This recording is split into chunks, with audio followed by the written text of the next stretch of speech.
The movie begins with a gray-haired old man standing in front of the window, gazing casually downward. Meanwhile, a gang of hooligans is wreaking havoc on the cars. The car owner comes to find out what's going on, but he gets beaten mercilessly.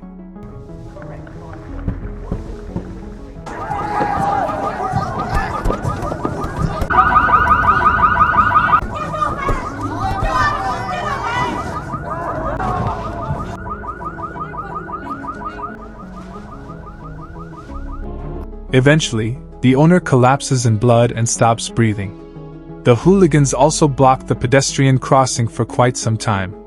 This is where stuff dealings take place, trafficking, murders, and robberies. Residents of the area simply go about their business and do not complain.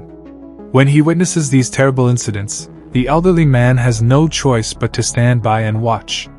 It's all because he promised to his wife years ago, as soon as he took off his military uniform, he would stay out of harm's way and spend the rest of his life in peace. Harry Brown was a senior officer in the Royal Marine. With a meager pension, he retired from the army and lives in seclusion in an apartment building near the slums. Every day, he walks to the hospital to see his sick wife.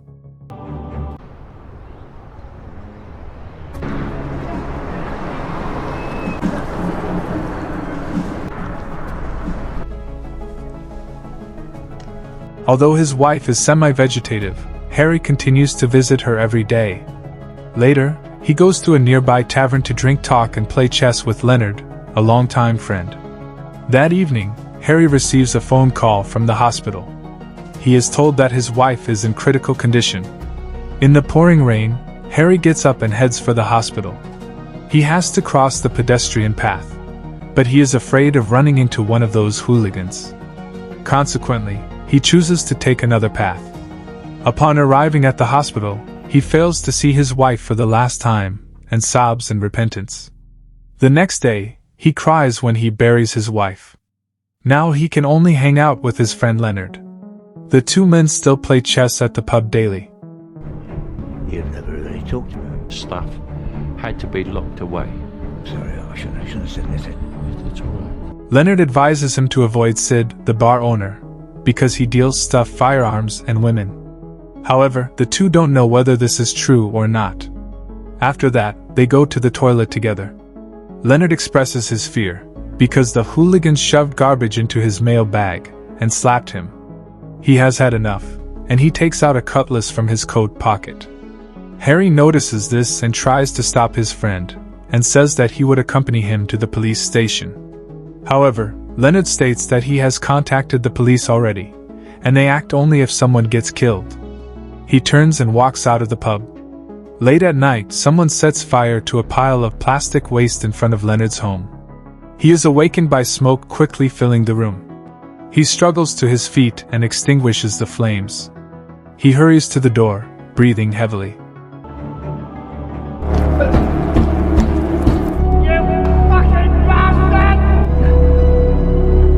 The next day, Detective Inspector Alice Frampton and her partner arrive at Harry's house and tell him the bad news. Leonard died on the sidewalk last night, but the identity of the attacker is unknown, and the police are investigating. In pain, Harry could no longer control himself and lost his voice. He is distraught that he had not been able to save his friend. Detective Frampton, however, leads the police to the 4 suspects in Leonard's murder. Noel, one of them, arranges for his uncle to hire a lawyer. So when the police question them, they all say the same thing. They not only insult the 2 policemen, but also warn them to be careful when walking. Because of the lack of evidence, the hooligans are released. no comment. No comment. Meanwhile, Harry gets lonelier than ever. He no longer has anyone to drink with or talk with. Disheartened, he has a few more drinks at the bar. He pulls out his wallet and pays for his drink. A junkie is looking at him, unbeknownst to him. He walks back home along the river.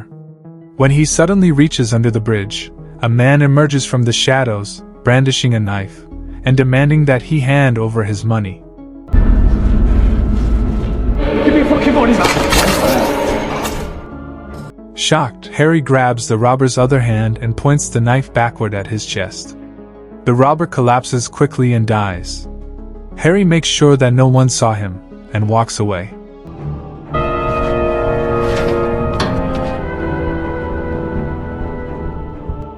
The next morning, Frampton visits him again, and gives him an update on Leonard's case, recognizing Harry's military status after seeing his photo and decorations from his service in the Marine Corps. She informs him that at the crime scene, investigators discovered an antique army knife. Fingerprints and fibers from Leonard's clothes were all over it. He states that he knows about the knife, and affirms that Leonard used it to protect himself, because the police couldn't do so. These kids on the estate, they were harassing him. That man, he was frightened to the police, and what did you lot do? Nothing. However, she states that the defense lawyer would argue that Leonard's killer acted in self-defense. This means that the killer would be charged with manslaughter, not murder. She advised him to prepare for the outcome of the trial. Harry gets enraged and kicks her out of the house.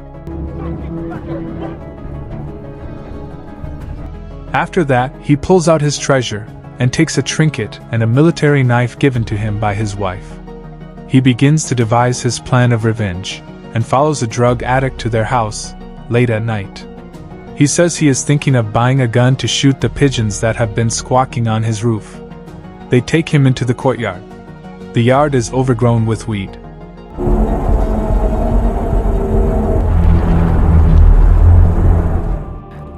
Harry enters the dirty and dark interior.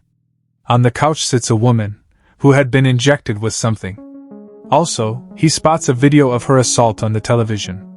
In a fit of rage, he grabs his gun, gently loads it, and attacks them with the knife and the gun while they are not looking.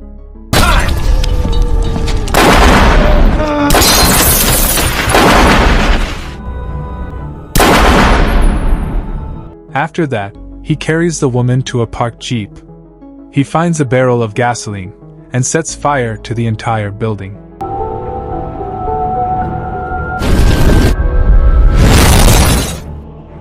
Harry drives the woman to the hospital in the jeep, and puts a wad of money into the woman's clothes. He honks loudly, and disappears into the night.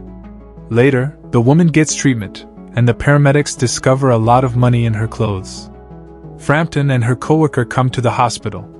The woman suspects that something is wrong, because normal criminals wouldn't shoot a woman and then drive her to the hospital. Harry heads toward the church, and empties the contents of the bag into the donation box. Then he goes to the cemetery to bid farewell to his family. Now, he is about to begin his plan of revenge. Late at night, he looks out the window, watching the thugs downstairs. Finally, an opportunity presents itself to him to assassinate a dealer. After the killing, he drives one of the thugs upstairs to interrogate him. Harry grabs a leather pipe and yells at him. Eventually, the thug describes what had happened. Fuck off, boy! Fucking shit! He claims that Leonard attacked them that night with a cutlass, but he got beaten by them.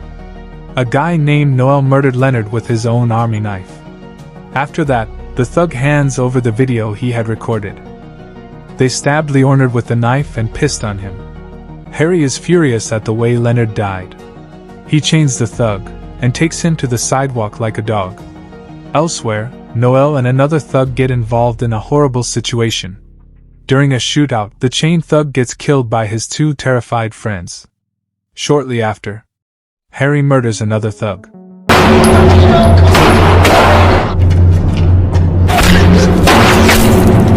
On the other hand, Noel manages to run away. Harry struggles to keep up with him, and eventually, runs out of energy. He suffers from emphysema and slumps to the ground. Before he passes out, he throws his gun into the river. He is later discovered and transported to the hospital. Frampton presents herself at the hospital to visit him. The doctor states that he is having difficulty breathing, and is unable to answer police questions. However, Frampton detects the smell of gunpowder on his jacket. She presumes both murdered boys to be connected to Leonard's murder, and begins to suspect Harry. She returns to the police station and informs the chief of her views and suspicions. She asks that Harry's clothes be tested for gunpowder, but the chief doesn't think that this old man could have killed several people in a row. Considering the many riots in the city lately, the chief has no time for her suggestions. He even tells her to drop the Leonard case. The police forces struggle with the rebellions in the city. It quickly turns into a riot, crowds pelting the policemen with stones and gasoline bombs. They also vandalize and set fire to cars. On the other hand, the policemen respond passively by forming a line with shields.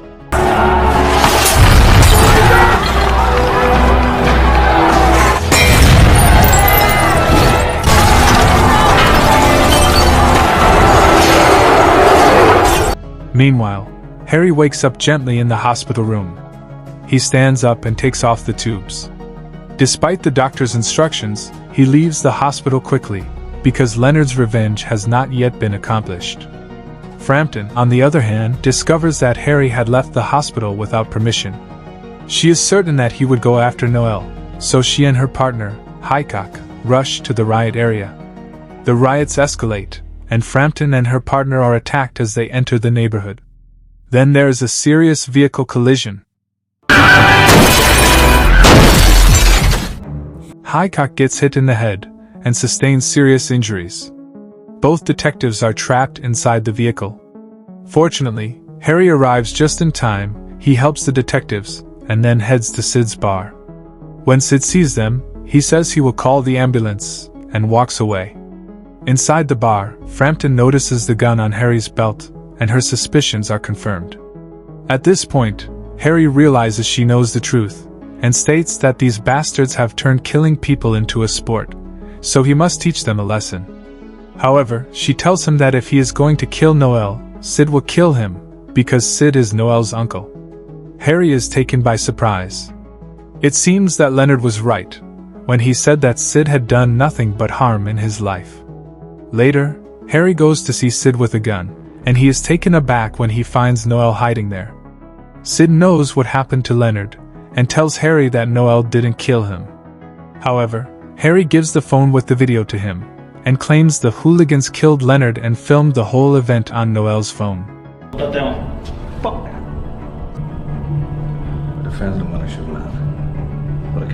He starts feeling dizzy, and Sid approaches and seems to worry about him. Cautiously, he takes Harry's gun, but after that, he immediately changes his attitude and strikes Harry in the stomach. When Frampton hears the ruckus outside the bar, she immediately calls for backup. Noel approaches and attacks her surprisingly. Sid takes Harry into the outer room and beats him as well. After that, Sid scolds Noel for filming the killing of someone, and intends to throw the detectives and Harry into the street, to make it look like they died in the riot.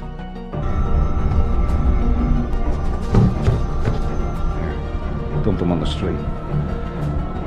First, they need to kill them, so Sid puts his hand on Highcock's nose and lips, until his breathing stops. Then Noel tries to do the same with Frampton. Fortunately, Harry wakes up and takes out the gun from his sock, and shoots Noel, who collapses and dies. When Sid notices this, he shoots Harry in the shoulder, and approaches and raises his gun to shoot Harry in the head. Harry fearlessly tells him to take the shot. At that moment, Sid notices 2 red dots on his chest, and immediately gets killed by the snipers.